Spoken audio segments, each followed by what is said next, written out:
Buenas noches, Paraguay. ¿Cómo están mis queridos amigos, mis queridas amigas? Hoy estamos dando muchas innovaciones, sí señor, adaptándonos a este momento espectacular. Agradecido por estar esta noche de miércoles 27, sí señor, de mayo. Está a punto de terminar el mes de la patria y tenemos el privilegio de estar con ustedes aquí en esta noche maravillosa a través de la señal de C9N. Qué lindo motivo para estar agradecidos. Tenemos la salud que nos permite estar aquí, la salud emocional también, así que gratitud para con el Creador. Te doy la bienvenida a esta noche maravillosa con toda la alegría. A ver, poneme fuerte eso, señor, que suene, señor director. Bienvenidos al magazine de la noche Paraguay. Ahí está, sí, señor. Ahí estoy yo. Ahí estoy. Sí, estoy con algunos cambios, mi querido público. Sí, señor. Bueno, quiero hablar de algo especial hoy con ustedes, que tiene que ver con una virtud en su medida correcta, que tiene que ver con esa actitud sumisa que tenemos los paraguayos. Y hago una introducción al que va a ser el tema del Paraguay poderoso nada más en minutos. Siempre nos hemos sentido en algún momento un poco avergonzados quizás por esa nobleza que tenemos en el Paraguay, y decimos, los paraguayos somos demasiado sumisos, o algunos hablan en tercera persona y dicen el paraguayo, como si fuera que ellos no son paraguayos. Los paraguayos somos muy sumisos, nos cuesta levantar la voz, gritar, reclamar nuestros derechos. Por otra parte, también a veces es visto como una virtud y decimos el paraguayo o los paraguayos y las paraguayas somos gente noble, gente amable. Y a veces está ahí en la frontera entre la amabilidad y la sumisión. ¿Qué dice la historia? Porque a veces cometemos el error de hablar de las sensaciones. Me da la sensación, o escuché por ahí que es así. ¿Qué dice la historia con respecto a eso? ¿Cuál es la verdad, por lo menos desde la perspectiva de los hechos? De eso vamos a hablar en instantes con el doctor Fernando Griffi, que hoy está con nosotros. Le pido un fuerte aplauso, señor director, para presentarle a mi querido amigo Fernando Griffi, mi maestro. Bienvenido. Ahí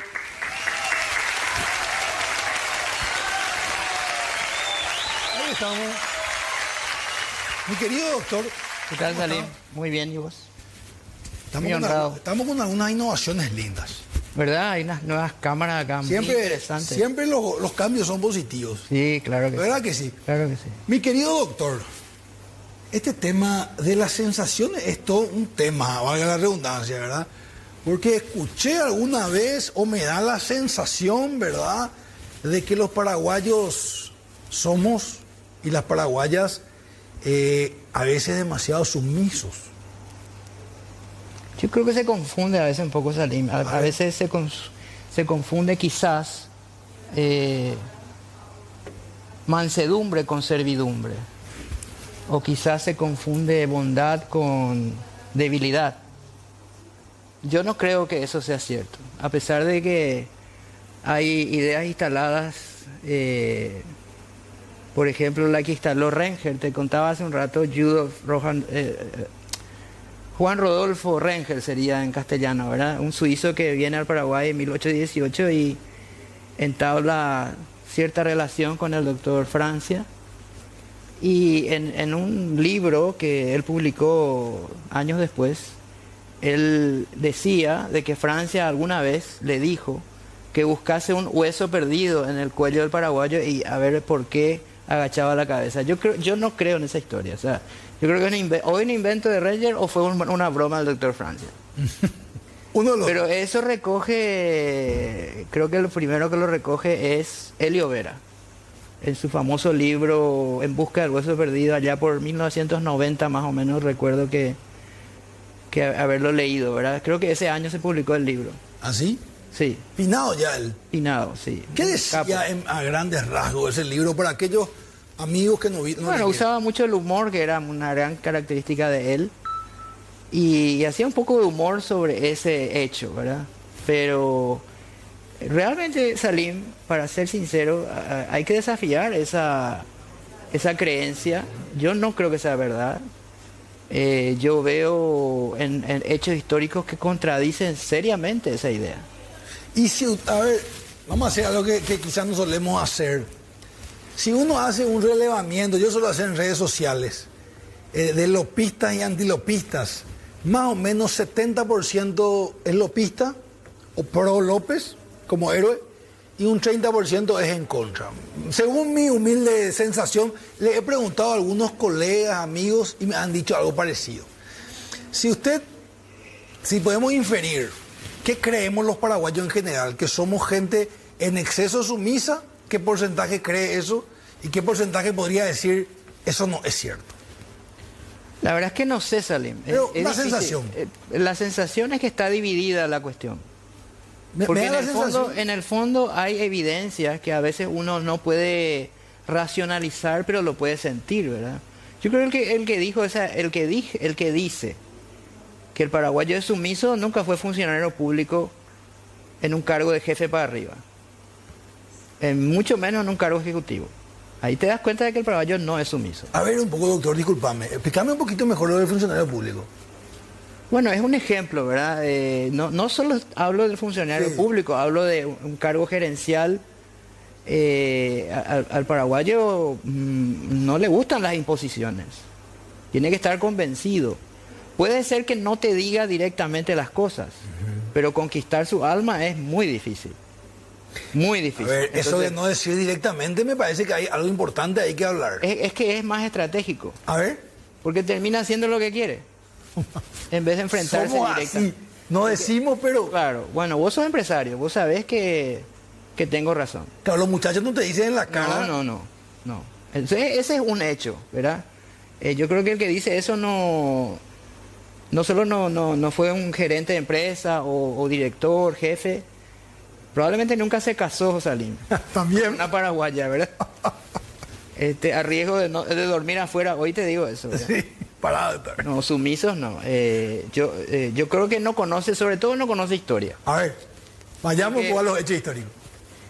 Y bueno, tenés que ir... ¿Cuál primero? ¿Con cuál empezamos? Por ejemplo, podés ir a la Revolución de los Comuneros. Revolución de los Comuneros. Principio del siglo XVIII, 1721. Hubo dos, hay que aclarar, hubo dos revoluciones.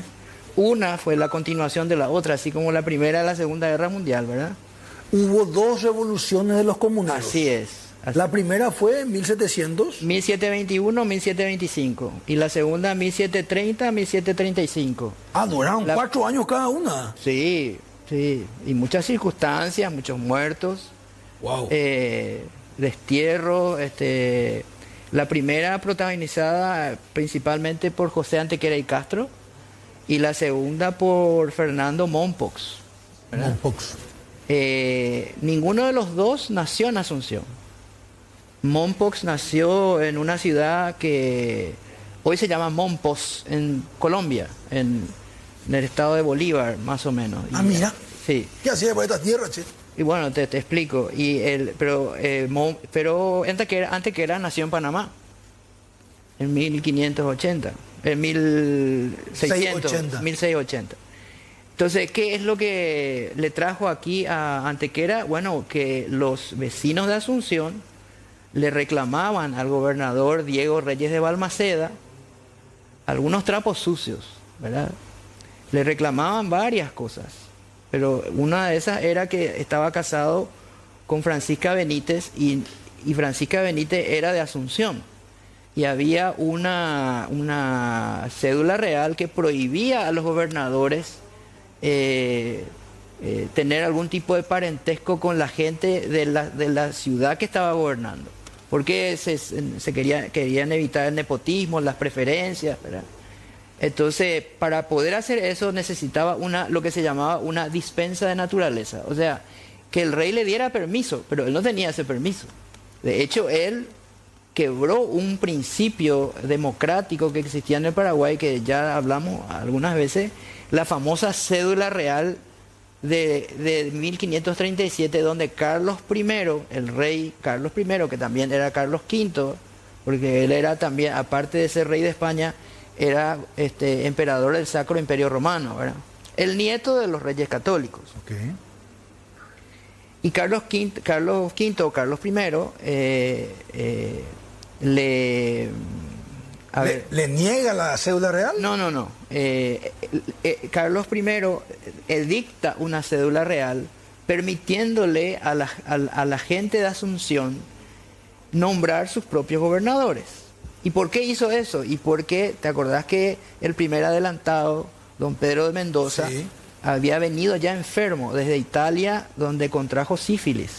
Entonces cuando viene en 1535, llega en 1536, funda Buenos Aires, todo ese contingente de personas ya estaba ahí con él: Domingo Martínez de Irala, Juan de Salazar y Espinosa, Juan de Ayolas, todos eran parte de esa expedición. Era una expedición grande, 14 barcos, 1500 hombres, 27 mujeres, 100 caballos, o sea, una gran expedición. Y él vino ya con la enfermedad. Claro, y viene ya con la enfermedad. Entonces el rey, enterado de eso, dice, bueno, este señor va a morir en algún momento. De hecho, de regreso a España, muere en alta mar.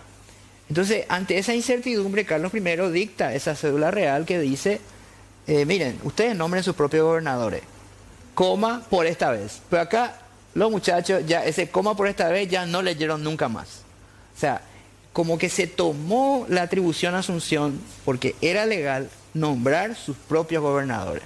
Y bueno, y este rey de Balmaceda, aparte de tener una conexión con el nepotismo, además había metido la pata en algunas cosas. Empezó a cobrar impuestos sin autorización, empezó a comerciar con los portugueses sin autorización, se entró en un conflicto con los payaguáes, hubo una matanza de 200 payaguáes, no les pagaba el sueldo. O sea, la gente de acá no le gustaban los abusos de Rey de Balmaceda, y encima corría la voz de que había comprado su cargo, porque no fue nombrado por nosotros. Entonces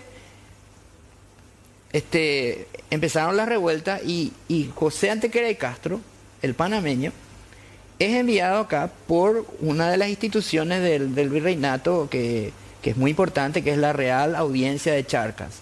Las instituciones de la corona era un tipo de gobierno, el español, no era una monarquía absoluta, había muchas instituciones en las cuales se repartía el poder, ¿verdad? El rey era más bien como un juez, más que un absolutista, ¿verdad? Era casi una república. Entonces, sí, de alguna manera sí, porque la audiencia de Charcas se encargaba de la parte, no de dictar leyes, pero sí de hacerlas cumplir. O sea, la audiencia de Charcas era la parte judicial, pero de cumplimiento. Claro. Entonces, este señor, José Antequera de Castro, vino como juez a ver qué estaba pasando en Asunción. Okay. ¿Y qué hace? Viene y lo depone directamente. Le saca del cargo a Reyes de Balmaceda. Reyes de Balmaceda sale huyendo, se va a Buenos Aires. Y uno de los problemas que existía con Reyes de Balmaceda era su alianza con los jesuitas. De alguna manera los asuncenos había cierto recelo con los jesuitas, porque los jesuitas tenían ciertos privilegios para la gente de Asunción, y entonces los jesuitas eran pro Reyes de Balmaceda, digamos, ¿verdad? Pero no los revolucionarios. Entonces huye a Buenos Aires y ahí le cuenta ya hasta el gobernador de Buenos Aires, que era Mauricio de Zavala. Le cuenta lo que estaba pasando y Zavala, por supuesto, envía una expedición militar, ¿verdad? Entonces, así transcurrió, digamos, esos eran los orígenes, y la gente, lógicamente, ejecutando esa cédula real, nombra un nuevo gobernador, que entra en conflicto, por supuesto, con Reyes de Balmaceda. Entonces claro, había un gobierno en Las Misiones, donde estaba Reyes de Balmaceda, y un gobierno paralelo en Asunción, o no sé cuál era el paralelo. ¿Cuál era el de los comuneros? Y el de los comuneros era el de Asunción, ¿verdad? Y si podemos, encarno a la audiencia como siempre, doctor, sí, si podemos poner en términos así sencillos, ¿qué defendían o quiénes eran los comuneros? ¿Era el pueblo? ¿Los empresarios? Claro. ¿Quiénes eran? Bueno, era una mezcla, había criollos, había mestizos, había empresarios, había vecinos comunes, ¿verdad? Por eso se llamaban los comuneros. Recordando, por eso se llama. Claro, los comunes. Recordando que hacia 1500 y tanto había habido una revuelta en Castilla, que se llamó de la misma manera, pero tenía otras motivaciones. Eso se refiere. Claro. Si podemos extrapolar a nuestros días, doctor, pues yo sé que mi audiencia eso va. ¿Quiénes serían hoy los comuneros? Hoy? Los comuneros serían los que... ¿El sector privado? Sí, el sector privado. La MIPYME. Claro, la sociedad civil. La sociedad civil, claro, se rebela contra el gobierno local, ¿verdad? Contra el gobernador Reyes de Balmaceda por esos abusos y esas inconsistencias que acabo de mencionarte. Pero lo cierto es que termina Antequera preso, finalmente. Él se va y se entrega en Charcas, pero ahí le apresan, le mandan a Lima.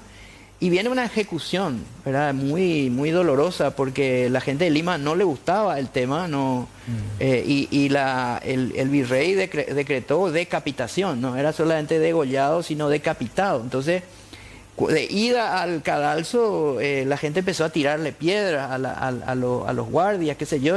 Entonces, a balazos lo mataron, pero de todos modos decapitaron su cuerpo y exhibieron su cabeza en Lima por muchos días, ¿verdad? Como ejemplo de que no había que levantarse contra la corona, ¿verdad? Wow. Entonces, el primer grito de libertad en América, Salim... ¡Qué fuerte! Pero acá viene lo más fuerte, porque en la cárcel, cuando todavía no lo iban a ejecutar, él conoce a Fernando Mompox. Y Fernando Mompox escucha lo que estaba pasando en Asunción y toma esas ideas y empieza él digamos a... ¿Le pasó la posta? Le pasó la posta. Y vos sabés que viene de Lima, pasa a Chile, de Chile a Argentina, de Argentina a Paraguay, y viene y asume de vuelta la revolución. Por eso en 730... Fernando de Mompox, ¿qué? En 1730, la segunda. La segunda, 1730. Sí. Fernando de Mompox y Saya se llamaba. Qué bárbaro. Y escucha, acá traje una cita de él, a ver. Que yo la tenía anotada en un cuaderno viejo. La voluntad, escucha, esto se escribió 60 años antes de la Revolución Francesa, ¿eh? 1789. 20, bueno, pero la declaración del ciudadano no fue, la toma de la Bastilla fue el 14 de julio de 1789. Esto se escribió en 1730. Acá. En Paraguay. 60 años antes. A ver, por Dios. La voluntad del común no reconoce superior. ¿Qué significa eso? No hay nada por encima del pueblo. Las autoridades de los comunes, la voluntad del común no tiene, no puedo leer mi letra hace varios años, escucha. La voluntad del común no reconoce superior y la autoridad de los comunes es tres cosas: permanente, o sea que eso no va a cambiar nunca. Es elemental, o sea, esencial, y además es inalienable. Antes de la Declaración de Independencia de Estados Unidos, antes de la Declaración de los Derechos Ciudadanos de la Revolución Francesa, esto ya se estaba escribiendo acá en Asunción. Maestro, ¿cómo termina Mompox? Bueno, después te voy a contar. Reforzame antes de la pausa, sí, el concepto de inalienable, por favor. Que nadie puede tocar, que nadie puede afectar, que es algo eterno, que es algo fijo, que es algo intocable, que no se puede vulnerar. La voluntad popular es lo más fuerte. Así es. Y eso coló en nosotros. Entonces, pueblo sumiso, no sé, esto duró 5 años más. 10 en total, o 8 claro, por lo menos. Claro, y bueno, hay muchas circunstancias que comentarte si es que querés seguir con este tema. Me encanta. O si no, entramos a otras evidencias. Me encanta me encanta. Yo había estudiado más de una vez la Revolución de los Comuneros, pero nunca escuché un relato como el tuyo, doctor. Gracias. Gracias por eso. Quédate ahí porque vamos a escuchar otros ejemplos en breves instantes de las diferentes revoluciones de los paraguayos sumisos, entre comillas. Mis queridos amigos, quiero hablarte de más identidad, PI, mis queridos amigos, y estamos hablando de un tema. Somos, según la historia, no las sensaciones, los paraguayos y las paraguayas tan sumisos como muchos quieren pintar. Doctor, nos contaste de la revolución de los comuneros antes de la independencia. Ahora, 100 años antes. 100 años antes. Ahora, llegando a la etapa más contemporánea, quizá, siglo XX. ¿Qué pasó en el 20 justamente, 1920? Bueno, ¿qué pasaba en esa época? Yo creo que si vos querés contestar la pregunta, Sí. vos tenés que hacerte preguntas. A ver, dígame. Por ejemplo, Paraguay es el país de 4 magnicidios. Machaín, Rivarola, Argaña y... ¿quién me falta? Juan Bautista decís vos, Rivarola, No. Cirilo Rivarola. el que fuera presidente. Así es. Facundo Machaín, Rivarola, Argaña y ¿quién me falta? 4 magnicidios. Y a Juan Bautista, al presidente, también lo mataron. Juan Bautista Gil. Gil, Exactamente. claro. Ahí está el que me faltaba. Y a Machaín ahí en el 76 creo que lo mataron. 77. 77. Bueno, pero te digo, 4 magnicidios. Seguí contando. Marzo paraguayo. Quema del Congreso. Curuguatú. Y estos no son hechos de violencia nomás, son desacuerdos. Pastazo, pastiazo. ¿Qué te parece 2 guerras internacionales? Las 2 más grandes de América. 21 golpes de Estado, incluyendo el primer golpe de Estado, Álvaro Núñez Cabeza de Vaca termina con sus huesos en España otra vez. Ese fue el primer golpe de Estado, el que hace Domingo Martínez Higuera. En realidad no lo hizo él porque era demasiado vivo, lo hizo Alonso Cabrera, ¿verdad? En su nombre, porque había un desacuerdo muy grande entre ellos, 2 visiones completamente distintas. Este es el país de esos 21 golpes de Estado, del país de, vamos a contar las revoluciones, 1904, 1912, 1922-23, 1947, 1936, 5 o 6 revoluciones. ¿Te parece que pueblo sumiso?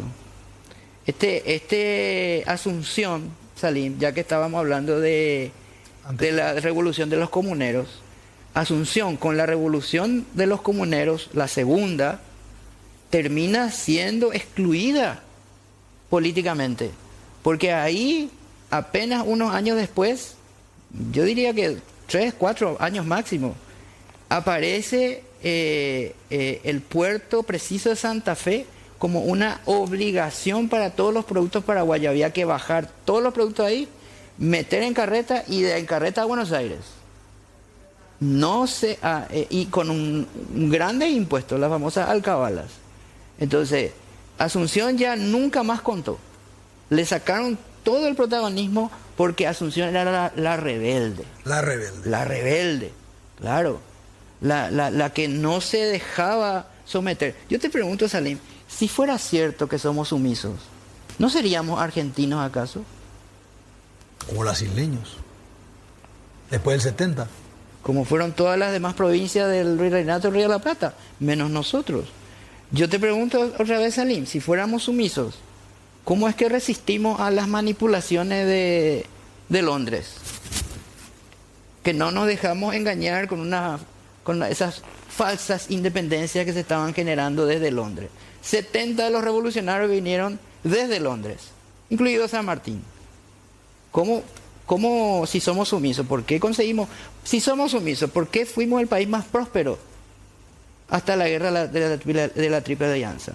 Autónomo, que no le debíamos nada a nadie. Si fuéramos sumisos, hubiéramos sido una provincia más de Argentina o un estado más del Brasil. ¿Y por qué Si fuéramos sumisos, hoy haríamos, como dice José, aduana en Puerto Ambiguá para entrar a Bolivia. Enfrente. No somos sumisos, somos un pueblo sufrido, pero que algún relato, y ese relato es ese relato novecentista, que en realidad es un insulto. A ver, doctor, ¿qué está diciendo? Insulto. ¿A qué te referís? Y me refiero a lo que dijo Cecilio Báez, a lo que dijo Rafael Barret, pero Barret hablaba de los mensú, pero él nunca habló de mansedumbre. Báez decía que éramos unos cretinos. Bueno, Báez sí. O sea, esa supuesta obediencia ciega, eso no existe. Y además somos seres humanos. Algunos que otros habrán tenido esa actitud, pero en general no es así. Claro, está hablando en términos generales. No es así.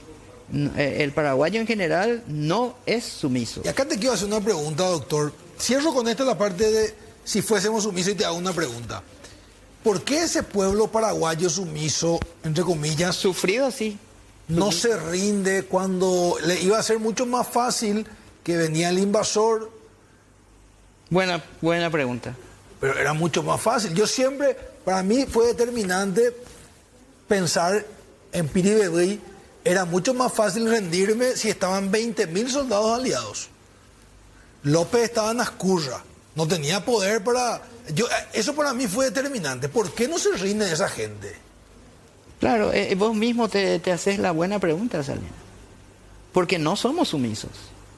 Es un relato malicioso. ¿Y cuándo nos volvemos? A ver, doctor, esto quiero saber. Porque, sin embargo, somos un pueblo que nos gustan los líderes o las líderes fuertes. ¿A qué pueblo no le gusta eso? Ahí voy. No es lo mismo ser sumiso, pero cuando tenemos un líder en el que creemos, ahí sí, Y bueno, lo seguimos y seguimos las reglas de alguna mira manera. un pueblo rebelde como el pueblo francés. Al final, Napoleón se nombró emperador. Al final.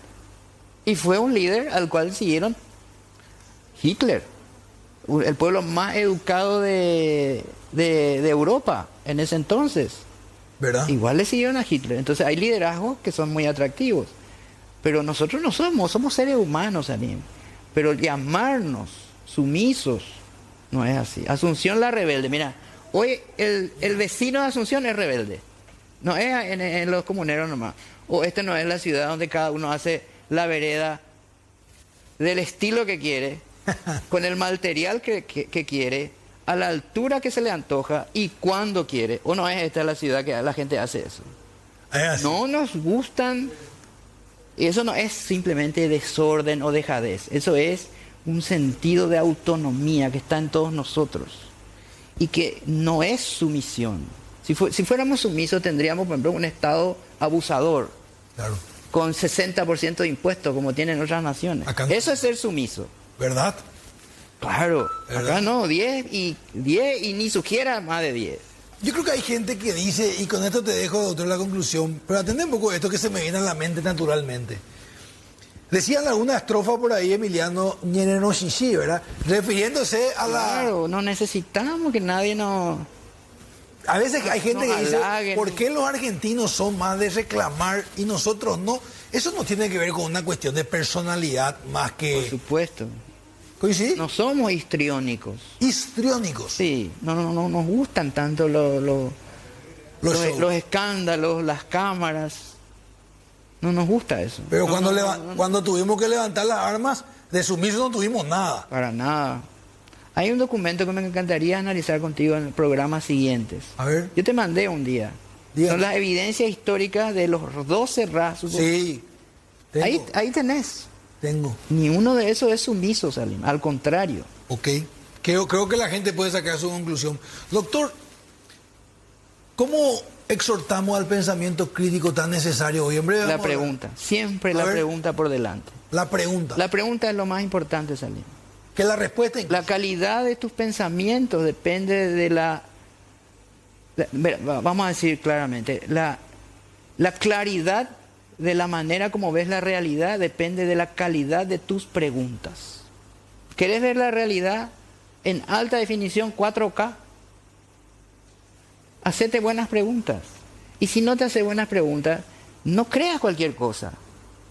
Elio Vera era un capo, pero era humor, ¿verdad? Era poner un título que a la gente le agrade y quizás, yo no sé si él pensaba realmente eso, quizás sí, no sé. Pero yo no pienso eso, Salim. Definitivamente. Maestro, gracias. A la orden. Un privilegio. Usted viaja en junio. Sí, voy a estar unos días fuera. Porque la gente acá una semana nos da el doctor Ibi.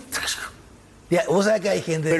Pero tenés invitados brillantes. Dios le El está... otro día le he visto a Paredes acá sentado. No, Roberto es un crack. Pero Dios le está dando gracias a nuestro bloque del Paraguay Poderoso. Eso es lindo. Gracias. Así es, mi querido doctor. Bueno, mis amigos, esto fue el Paraguay Poderoso. Quiero hablarte de Borí Food. Vos que nosotros, un experto en empleabilidad, en trabajo, un gran amigo mío, el querido doctor Enrique López Arce. No te pierdas, quédate ahí. Con más Identidad BI, mis queridos amigos. Qué importante el trabajo, ¿verdad? Yo siempre digo que si hay algo que sin lugar a dudas somos los paraguayos, es gente de trabajo, gente trabajadora, las paraguayas, los paraguayos, ambos. Y hay un señor, un amigo mío, un doctor muy reconocido ya, investigaba un poquito y desde el año 1996 ya se lo veía ligado al tema de los empleos. Si las matemáticas no me fallan, son 30 años continuos. Dice que, me decía una vez un sabio de la comunicación, don Euclides Acevedo, que no hay que confundir prestigio con popularidad. Y este señor ganó el prestigio en los 30 años. Él es el doctor Enrique López Arce, reconocido especialista y asesor de empleabilidad del Paraguay. Ocupó varios cargos también públicos por muchos años.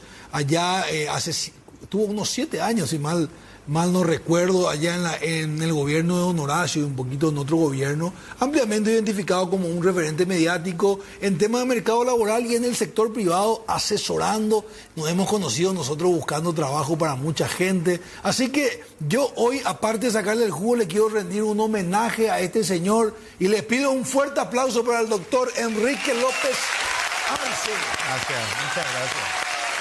Enrique, ¿cómo estás, Elin? Muchísimas gracias por la invitación, muchas gracias. Se nos cae la cédula, ya son 30 años en el empleo. Y hay que decir de que nosotros no nos sentimos exitosos, Salín, sino que cuando uno entiende, ¿verdad?, de que pudimos ayudar a unos pocos, pero hay mucha gente todavía que necesita empleo, ahí te das cuenta que no podés descansar, ¿verdad? Y no nos gusta descansar.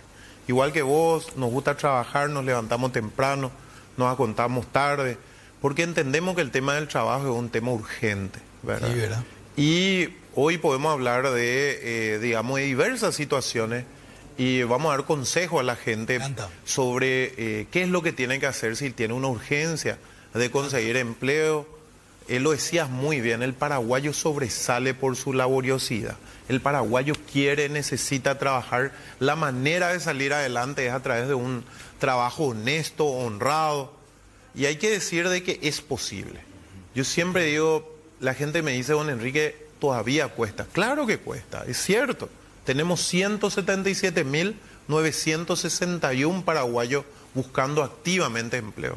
Eso significa que va a costar nomás luego, pero cuando miramos versus 10, 20 años atrás, podemos decir de que hoy se ha reducido un 30% el tiempo en que tardamos en conseguir empleo. Entonces, qué dato importante. Eso es importante porque la gente dice, escúchalo, el doble grado de inversión, pero dice, pero señor, en mi familia... No más, yo no tengo empleo y mi vecino no tiene tampoco. Entonces, señor, ¿será real eso?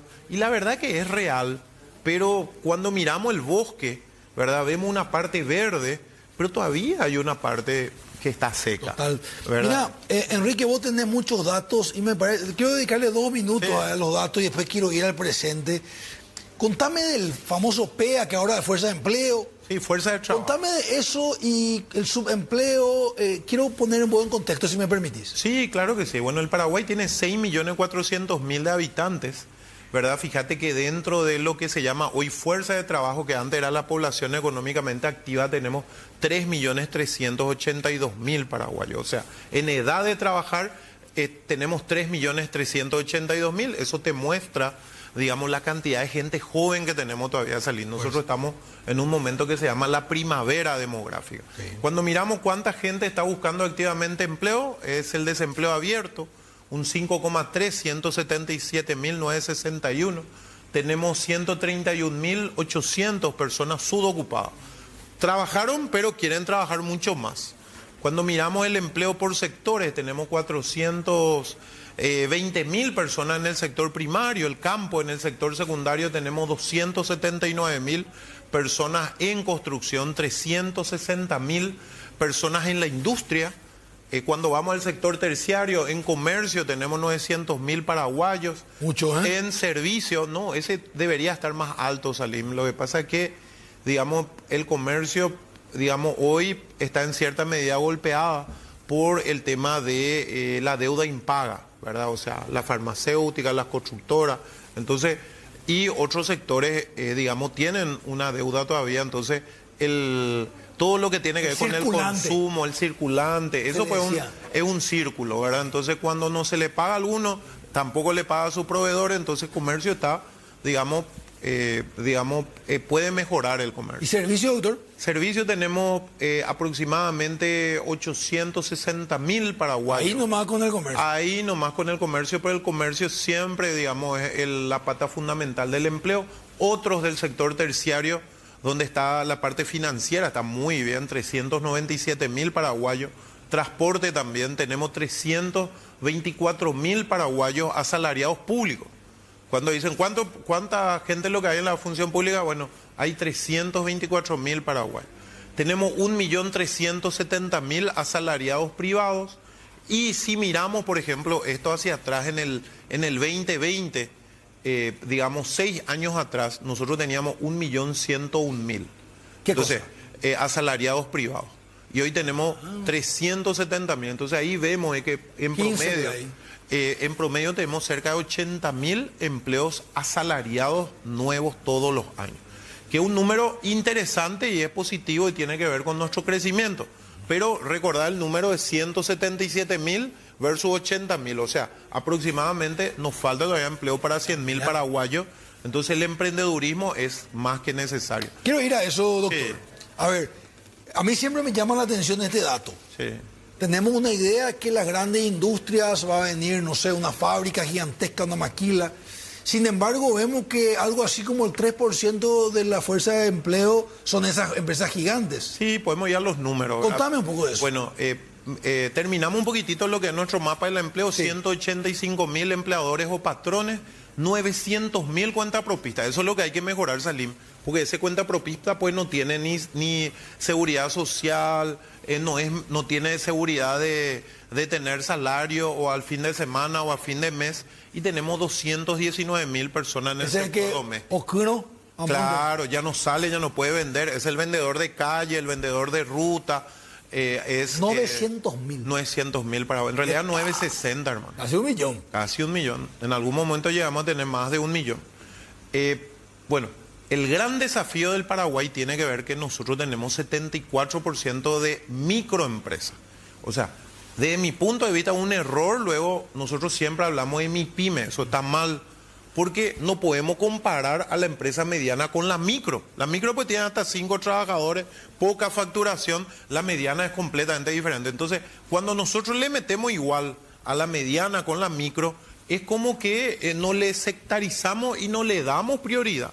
Nuestro problema es que 74% tenemos en micro, muchísimo. Y sumamos las pequeñas, que es un 9%, el 85% de las empresas en Paraguay son micro o pequeñas. Imagínate lo que es. Y cuando miramos el otro extremo, que es lo que vos decías, nosotros encima de 101 trabajadores tenemos solamente 200, un poco más de 200.000 paraguayos. O sea, de tus 3.382.000 en edad de trabajar, solamente 240.000 paraguayos aproximadamente están en las empresas grandes. Eso Encima es de 101. 7-8%. Así mismo. Y cuando nosotros miramos dónde lo que están los mejores salarios y dónde están las empresas grandes, están en la industria. Y tenemos 360.000 paraguayos. O sea, el 11% del empleo del Paraguay está en la industria. La industria tenemos que potenciarla, porque cuando miramos, es nuestro problema, hoy estamos hablando del salario mínimo. Entonces, cuando decimos dónde están los mejores salarios, y los mejores salarios están en las empresas grandes. Nuestro problema más grande está en que el paraguayo en promedio no tiene buen salario porque trabaja principalmente en empresas pequeñas. ¿Cuántos paraguayos tienen encima de 3 salarios mínimos? Y estamos hablando de 300.000 paraguayos, un poco más de 300.000 paraguayos. O sea, encima de 10 millones, ¿cuántos ganan en el Paraguay? El 10%. Wow, a ver. Sí. Si eso pasamos a la población total es el 5%. Así mismo. O sea, si le sumamos a los niños adolescentes, claro. Sí, el 5%. O sea, solo el 5% podemos decir de los hogares. Sí. Claro que ahí están, si trabajan los dos, ¿verdad? Ahí cambian un poco. Y no, pero lo que vos tenés que entender es que cuando vos ves de repente los shopping llenos, los restaurantes llenos, ¿qué se ven? Esos 300.000 paraguayos son los que están se están moviendo ahí entre hoteles, entre shopping, Claro. y es a lo que le va mejor. Pero hay ¿verdad? un Paraguay fuera de eso, ¿verdad? Hay un Paraguay. ¿Cómo cambiamos eso? Bueno, hay un esfuerzo del gobierno en traer estas empresas grandes. O sea, el mismo presidente viaja mucho. A mí no me desagrada eso. Digamos, tiene que haber un paralelismo, un equilibrio, pero no está mal de que busquemos atraer a las industrias grandes, ¿verdad? Porque ahí están los mejores salarios. Y hay un esfuerzo también de, a través de una ley de microempresa, de fortalecer a estas microempresas para subir la pequeña y luego ir evolucionando. Ahora, ¿dónde está nuestro desafío? Y nuestro desafío está, mira, te voy a contar algo. A ver. Y vamos a dejar picando ahí. ¿Qué es lo que pasa? Nuestro desafío está en la formalidad. Nuestra informalidad es muy alta. 60% de las empresas incumple algo del código laboral. Y ahí tenemos que meternos nosotros, Aline. A mí me duele mucho. Hoy estaba hablando también con otro medio. Fíjate en esto. Los muchachos dicen, la empresa no me paga lo mucho, entonces yo le voy a engañar a... Los muchachos, digo, hombres y mujeres, ¿verdad? Claro, le voy sí. a engañar a la empresa y tiene un amigo médico, le pide un reposo médico y él se va y hace otras cosas. Pero las empresas están pillando, ¿verdad? Nosotros alertamos, le dijimos, señores, cuidado con esto, tanto cuesta conseguir empleo para que se regalen así. Y se están regalando. Bueno, una empresa ya me pasó el caso, fíjate que le llamaba la atención, siempre pedía reposo. Bueno, le pusieron un tipo que le siga, un investigador le pusieron. Y el tipo se regala, se va a farrear. O sea, 3 días de reposo supuestamente, el primer día ya se va a un pub a bailar. Fotito, escribano, se regaló el tipo. Otro caso, una dama, ya le gusta el fútbol a la dama, pero pidió reposo y se va a la cancha y las malas patas no le enviaron el investigador, Le pero vieron. la mala pata que Le vieron. sale en la televisión, su compañero todo le dice, pero pues fulano no está, mira, está en la cancha. Y ahí le encara a la gerente y la chica llora y todo eso, pero está ocurriendo salir. O sea, ¿cuál es nuestro desafío? Nosotros tenemos que ser formales, tenemos que ser honestos, tenemos que buscar salir adelante. Doctor, te tiro yo ahí. Sí, Y del lado de la patronal, sí. hay algunos de los muchachos, los patrones y las patronas que no quieren pagar el IPS, Y ese es el 60% de cada. Por eso hablamos, ese es nuestro... que no quieren pagar la liquidación. ¿Cómo ves eso? Bueno, lo que hay que entender es que, mira, yo tengo una... Vos estás en los dos lados. Yo intento ser justo, pero demasiado duele salir cuando se aprovechan de la necesidad del Paraguay. Demasiado duele. Yo, delante mío lloró gente, ¿verdad? Yo me acuerdo de una chiquita, hicimos una feria de empleo en Itá, ¿verdad? Y en una óptica hicimos, y vino la chiquita con su mamá. Y le dice la mamá, contale al señor lo que te hicieron. La nena le dijeron, vas a trabajar en un banco. En realidad era una financiera, pero para ella era banco. Claro. Entonces ella vendía remedio yuyo con su mamá al costado de la ruta. Gente humilde. Entonces le ofrecen trabajar vendiendo crédito. Una financiera, una casa. De crédito. Claro. Y la nena dice, sí, es lo que yo quiero, a trabajar en una entidad financiera. La Claro. nena se tenía que ir, tenía que pagar pasaje, ¿verdad? Y la mamá sacó un crédito, pidió prestado a una amiga. Pasó un mes, la nena se quedó, se esforzó. Al final del mes cobra 200.000 guaraníes y ella invirtió 500.000 guaraníes entre su comida porque se quedaba de más y el pasaje. Entonces, eso es difícil no denunciar, ¿verdad?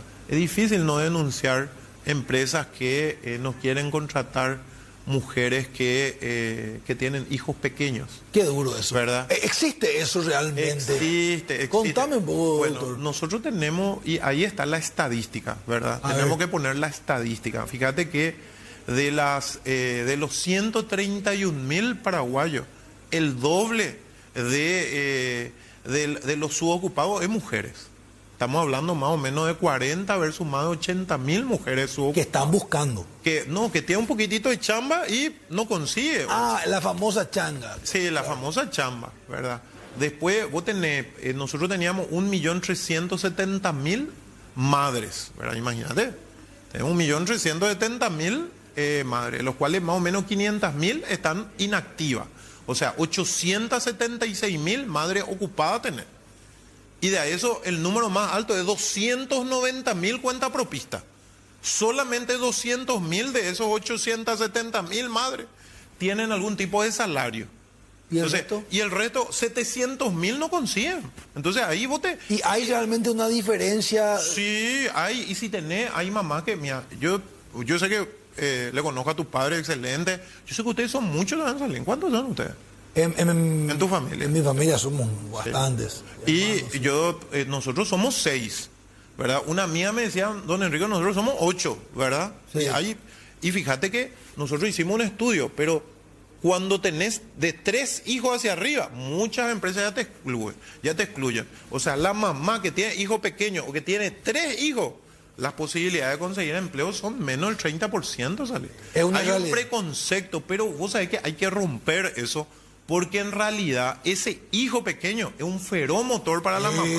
Por ese hijo no sabes lo que va a llover, va a haber terremoto, igual se va a ir la mamá. Es un perfil súper estable. Es un perfil, pero que nos lo muestra en la chipería, esa que calentita que recibimos ahí en el desvío de Piribebuy, que nos muestra una empresa que está ahí en zona franca global, brasilera, que le dio la oportunidad a las madres y tiene el nivel de ausentismo más bajo de todas sus operaciones en el mundo. O sea, dale la oportunidad a la mamá y vas a ver. Pero eso sí, tenemos que tener guardería, ¿verdad? Pues la mamá tiene que estar tranquila, que le dejan un buen lugar a su hijo. Eso es lo que hay que exigir. Me encanta que traigamos esto porque me parece lo más justo que todos tengamos la misma oportunidad. Todos tengamos. Doctor, quiero aprovechar estos últimos minutos.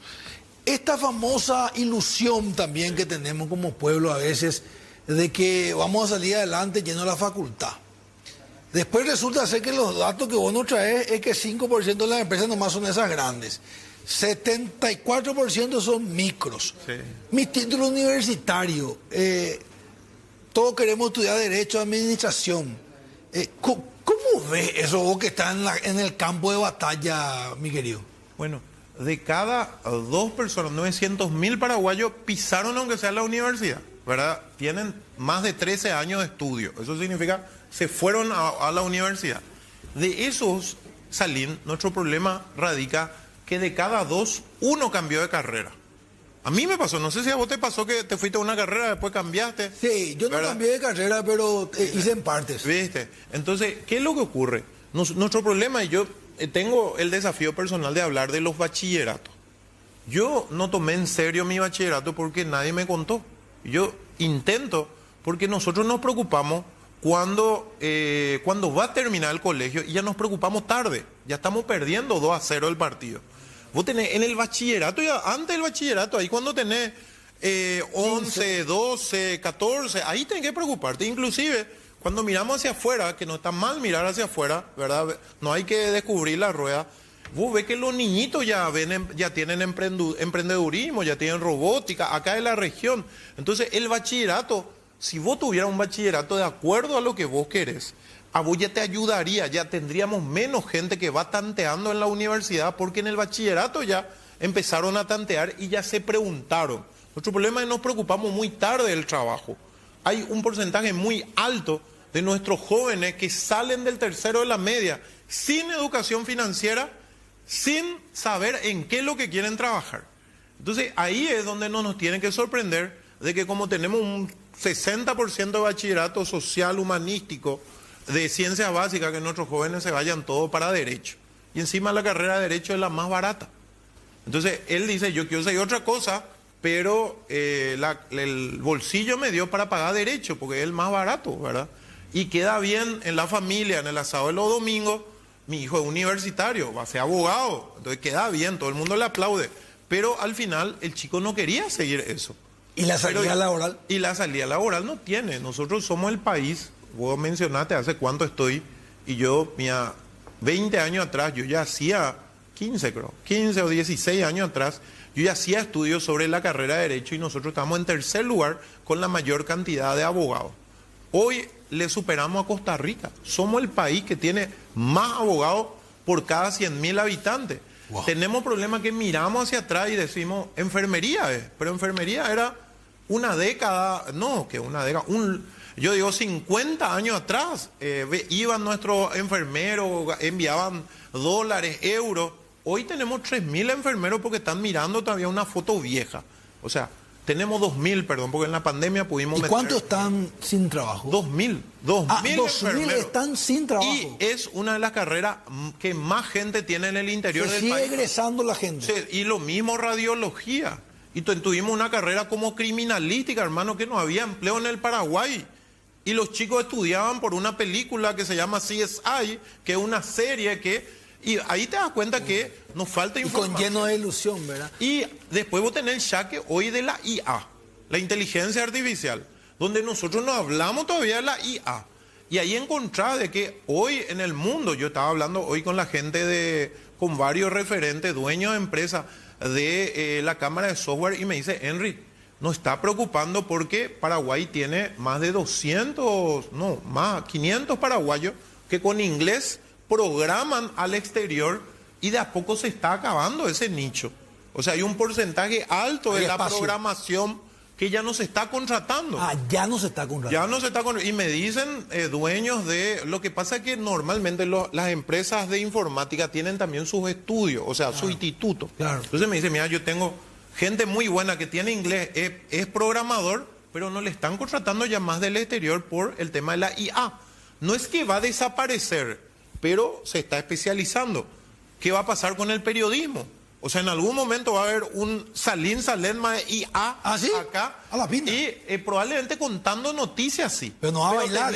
No va a bailar, no va a tener la salida, la creatividad. Entonces es difícil que a Salim Saledma le reemplacen, pero sí al comentarista. Mira. Sí al que da noticia económica. Wow. Viste, todos tienen, el periodista bueno tiene su firma, su remate. Claro. ¿Qué pasa con el arquitecto? Y el arquitecto de obra no puede ser sustituido. Pero el arquitecto de gabinete, el que hace planos, la IA te lo va a hacer. Doctor, te voy a volver a invitar para hablar solo de ese tema, porque me apasiona muchísimo. Okay. Te valoro muchísimo. Gracias por estar favor, acá. la invitación, muchísimas gracias. Y bueno, a los buscadores de empleo, decirle prohibido rendirse, señores. Vale la pena tener empleo. Esfuércense por amor a su familia. Igual que todo lo que vale la pena en esta vida, el empleo requiere esfuerzo, perseverancia, dedicación. Hacerlo por tu familia. Que viva el Paraguay, mis queridos amigos, libre y soberano. Esto fue Identidad PI. Si Dios permite, vamos a estar aquí el viernes, 21 horas.